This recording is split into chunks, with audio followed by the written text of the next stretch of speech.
Hello friends, welcome to our new Sakthi channel. நம்ம என்ன recipe பார்க்க போகிறோன்னா, கொத்தமல்லி புதினா தக்காளி சட்னி தான் பார்க்க போகிறோம். அதுக்கு தேவையான பொருட்கள் வெங்காயம், தக்காளி, புதினா, கொத்தமல்லி, மிளகாய், புளி, பூண்டு.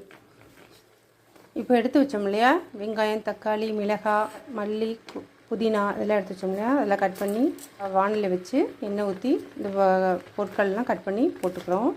இது நல்லா வதக்கிக்கலாம். இங்கே பாருங்கள், நல்லா வதங்கிடுச்சு. இதை ஆற வச்சுக்கலாம். ஆற வச்சு மிக்ஸி ஜாரில் வச்சு அரைச்சிக்கலாம். இதோ நம்ம சட்னி ஆற வச்சுருந்தோம்ல, அது மிக்சியில் போட்டு நல்லா அரைச்சாச்சு. இப்போ வாங்க அதை தாளிச்சிக்கலாம்.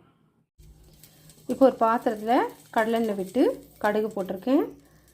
கடுகு கொஞ்சம் பொரிஞ்சோன்னே ஒரு அரை ஸ்பூன் பெருங்காயத்தூள் போட்டுக்கலாம். நெக்ஸ்ட்டு இங்கே அரைச்சி வச்சிருந்தோம்ல, இந்த வில்லுதை அதில் கொட்டிக்கலாம். இதே இப்போது மிக்சியில் அரைச்சி வச்சுருக்க வில்லுதெல்லாம் அதில் கொட்டியாச்சு.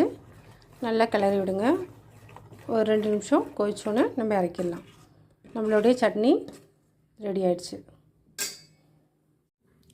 இதுவும் நம்ம புதினா, கொத்தமல்லி, தக்காளி சட்னி ரெடி ஆயிடுச்சு. இட்லி, தோசைக்கு சூப்பராக இருக்கும். சூப்பரான சைடிஷ்ஷு. இந்த மாதிரி சூப்பரான ரெசிபீஸ்க்கு நம்ம நியூ சக்தி சேனலை லைக் பண்ணுங்கள், ஷேர் பண்ணுங்கள், கமெண்ட் பண்ணுங்கள், சப்ஸ்கிரைப் பண்ணுங்கள். பக்கத்தில் இருக்க பெல் பட்டனை அழுத்தி விடுங்க.